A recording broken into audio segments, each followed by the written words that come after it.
Thanks for having me, Dean. Maybe first, maybe last. Josh is my name, Stumpenhorst, and I'm a Learning Commons director in Naperville, Illinois, which is a suburb of Chicago. And Learning Commons is just a fancy word for library. So I'm a junior high librarian. Yeah, no, and just as on the top of things, well, we'll get to it later because I think it'll become the question. So I'm just going to dive right into some questions, and really, again, the intent of this is my own sort of personal curiosity around what's it like to be a teacher in this, or an educator, I guess, in this context. And I think there's going to be tons of similarities between what people are experiencing that will, I think, resonate, but also nuanced differences that might inspire people or make them think differently. Just because there's, I think, more of an opportunity to try new things, right? So maybe that's there. So just from a teacher in Naperville, state of Illinois, what expectations have you been given about what's going to happen and how long it's going to happen for? Yeah, so it's funny because that's kind of a loaded question in that the expectations are so different based on your role. My wife's a teacher and my kids are in the same district as her, so we're in two different spaces, and the expectations on the junior high teachers where my kids are is very different than the ones where I'm at. And I will say that Illinois, oh man, they have done a really nice job of putting very clear expectations from a state. At the state level, we've gotten a directive from the Illinois State Board of Education, and the huge focus was on social emotional learning. It de-emphasized curriculum, de-emphasized content, and just said, hey, yes, we want you to teach kids, but at the end of the day, we want kids to feel good. And it was a 62-page document or something crazy like that, but the expectations on it were so clearly articulated that, hey, take care of your people. And I know that's not happening everywhere, so I'm very happy to say that. For me, particularly, the expectations, gosh, I wish I had some, Dean. They're really just help teachers and help kids. It's as vague as that. And the nice thing is I have good relationships with a lot of our teachers and our kids. And, I'm getting emails from, hey, can you help me with a research project, to kids emailing me, hey, Mr. Stump, I need a new book. What can I read? What can I check out? So it's a little bit of the Wild West, but I like that our expectations are very much rooted in take care of the people, take care of the people. That is always so encouraging to hear. Again, I don't know that that's always the case, but a little bits of information suggest that the majority of people are getting that kind of message, which is awesome. So, you talked a little bit about some of the things that you're doing. So what does your day look like? Give me not other than running, which I know you do. You run like a maniac. You run, what is it now? How many days in a row was this? So Monday was the big milestone. Monday was 3,000 consecutive days of running. So what was that Monday? So what are we on, 3,003? So you caught me at a good time, so I know my milestone. Wow. So yeah, that's how my day starts every day for, over 8 years now, 9 years. And so then I spend most of my day, I'm on spring break right now. So most of my days right now is playing dad, playing homeschooler, getting my two junior high yahoos to get what they need to get done. But last week when I was quote unquote, teaching, it was just answering emails, hopping on Google Meets with, I have a group of makerspace kids that come in all the time, and I'm trying to fill that void as much as I can. So we connect a couple times a week. So it's very sporadic, I guess would be probably the best way to put it. But that's how my life was when I was in school. It was sporadic. Right. Every day was kind of different. So are you anticipating, just from things, that, come Monday when spring break's officially over, that'll kind of be more or less the way things go? And for how long does that supposed to last? So right now, Illinois has done, I think, a very nice job. They've taken their cue from the president, who, in the U.S., we're in a stay-at-home order through April 30th.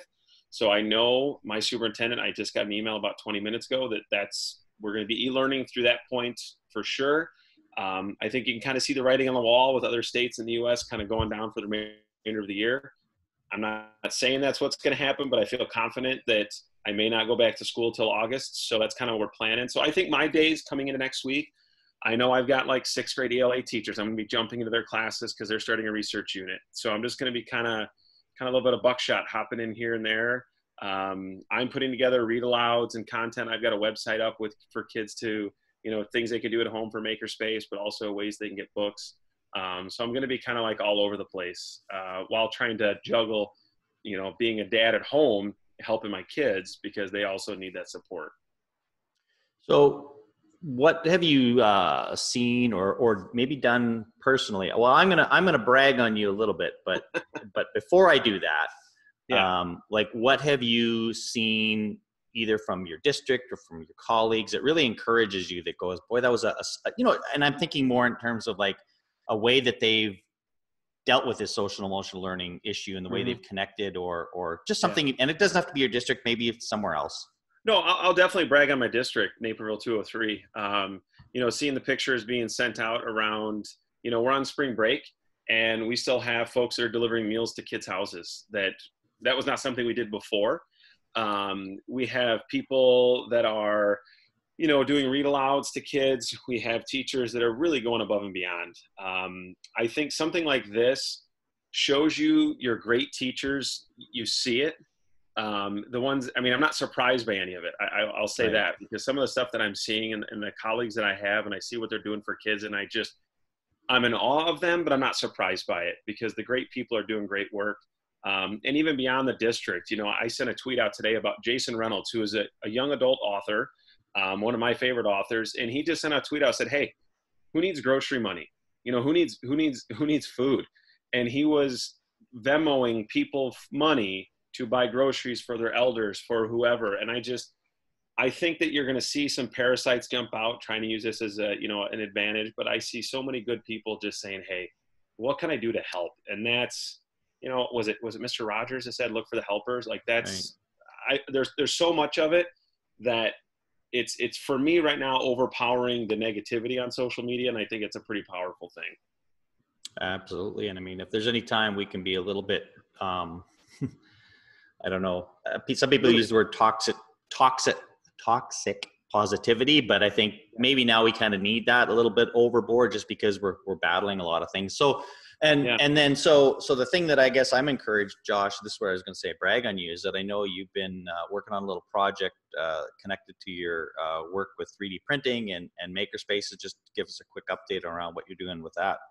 Yeah, so I was fortunate enough to get a 3D printer out of the building, and then I snuck back in. I had administrative approval to sneak in yesterday and get my second printer, and we're 3D printing headbands and making face shields for the local hospitals. I kind of saw, I think it was Italy was doing it with ventilator pieces and things. I thought there's got to be a way we can help. And a kid that I was a Boy Scout with way back in the day, his wife's got a company. They 3D print violins, which is a whole nother subject for another time. It's amazing. And they've completely pivoted up and they're making 3D printed, face shields. And I thought, all right, how do I get in on this? So he hooked me up with all the files. And our goal by the end of next week is to have 250 face shields that we're going to donate to the local hospitals here in town, because they're the real heroes here, what they're doing on the front lines. And Yeah. as crazy it is that they don't have this stuff. And if I can help, we're going to do it. And I think my wife's a little annoyed with the 3D printers humming like, R2-D2 singing in the basement all night, but we're going to keep rolling. That's awesome. Oh, it's good for you doing that. So, just the last question I'm going to just share. So besides sort of, everybody's talking about, what the thing they miss is obviously the kids and the people, which kind of goes without saying, but like beyond that, Mm-hmm. what are you looking forward to returning to once you're back in your building face to face? Yeah, obviously the easy answers are the kids. That's the easy answer. But I think the routine, I like that routine. I do miss that. And this maybe isn't even the answer to your question, so I'm going to be a politician here for a second. But I think when we go back, what I'm going to be most interested in is to see what changes. When I think about all the stuff I've read and I've seen and people talking about all the things about, oh, my kids love this. They can get a snack when they want. They go to the bathroom when they Right. want. They take their time working through this project. And I see all that good stuff that's happening, and I see it with my two boys. Is my big thing I'm curious about is what changes are we going to see in our K-12 world because of this and what we've learned from this. And this is terrible that we're having to go through this, and this is globally just horrific.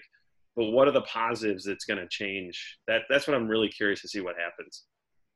Yeah, and again, anytime you hear people that go through, whether it's sort of near death experience or illnesses, that for a lot of people that those are literally life changing moments that give them new perspectives, and while certainly we'll be looking for the things we used to do that we love, maybe there'll be some new things that we'll think about differently, and hopefully for the better. So, I anyway, hope thanks, so. Josh. Yeah. Good luck with the printing and the running and everything else. Thanks, Dean. All right.